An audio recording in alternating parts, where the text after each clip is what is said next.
how else would you play a cigar butt? If you're walking into a cigar bar, like how would you look to it and just go, cool, this is how I play it, outside of, obviously, you were talking about extracting profits along the way. So if you know the can we dig in there?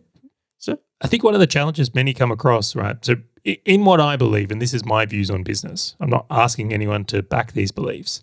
As you're going along in business, I think it's really important to be taking money out and building an asset base outside your business. It's almost the premise of this podcast. It is. It is the premise. And hopefully anyone who's listening to that is bought into it.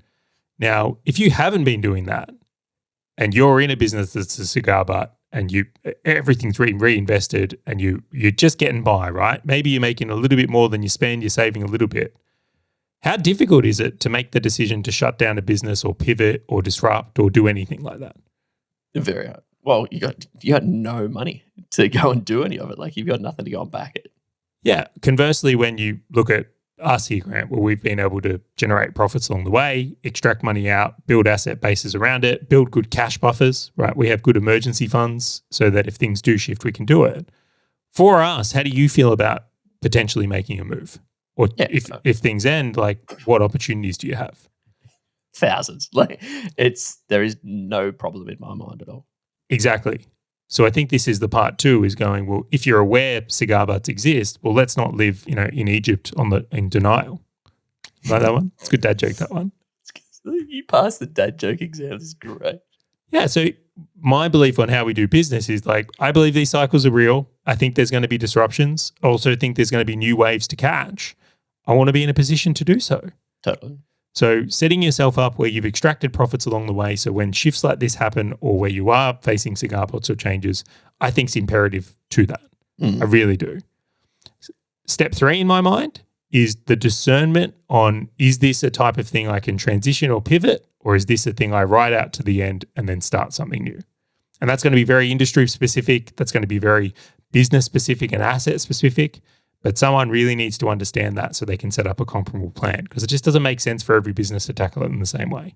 You've also got to remember this. One of the biggest eye-openers that I had was my mum in teaching. And yes, I will bring it back. It does relate. So when the big C happened and she was teaching students from home, she had to learn a whole heap of technology, how do I use Teams? It's funny, they bounced between Teams, Zoom, and something else. They just used all these different tools. And she's like, I'm at a stage where I just don't want to learn these things. She's like, this is not what I signed up for. This is not the thing that I thought teaching was. And I think that's the other layer of business owners. So if you're really good as a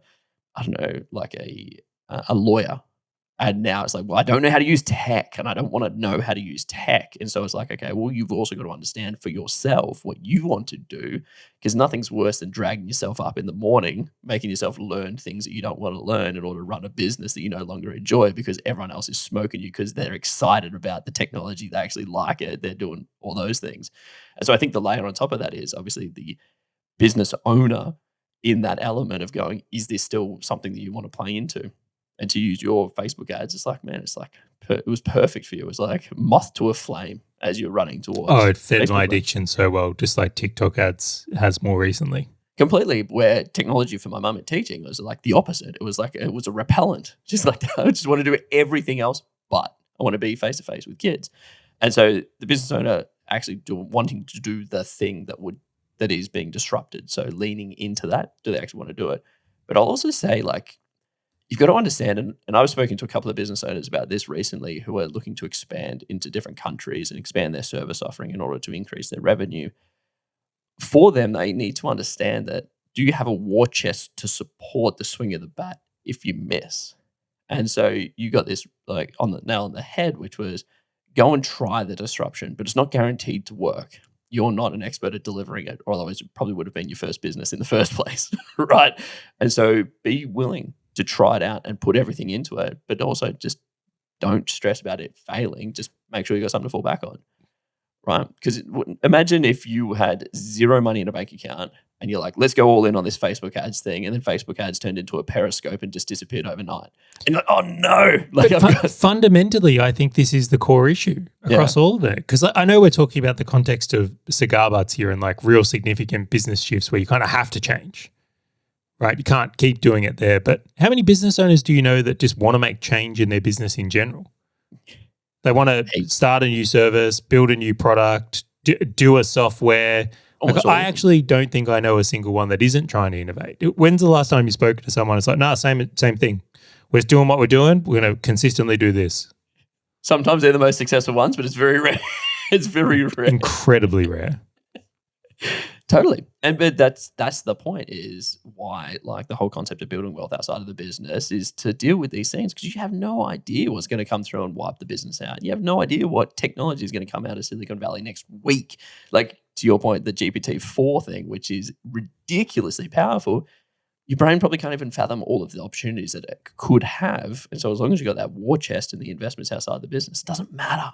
You will always be able to innovate. You'll always be able to change, whether it's this business or another business. And so the other thing that I'll just put on top of what you're talking about is, and it's still in line with this war chest concept, is just not over investing on the way down. So yes, you're going to need team to deliver the cigar butt. Yes, you're going to need technology to help you deliver the cigar butt, but don't over capitalize on it. Just remember, it's a cigar butt. The whole value is to extract the profits along the way, as opposed to putting more profits and more money on top of it to try and make it successful. It's like, you acknowledge it's a cigar butt, and if it's not profitable, cut it off, as opposed to trying to funnel funds into it to try and grow it. Hey, fellow business owner, if this topic and value-packed short video has resonated with you at all, and you want to dive deeper into creating wealth inside and outside your business, check out the full episode by clicking the link on your screen or in the description right now.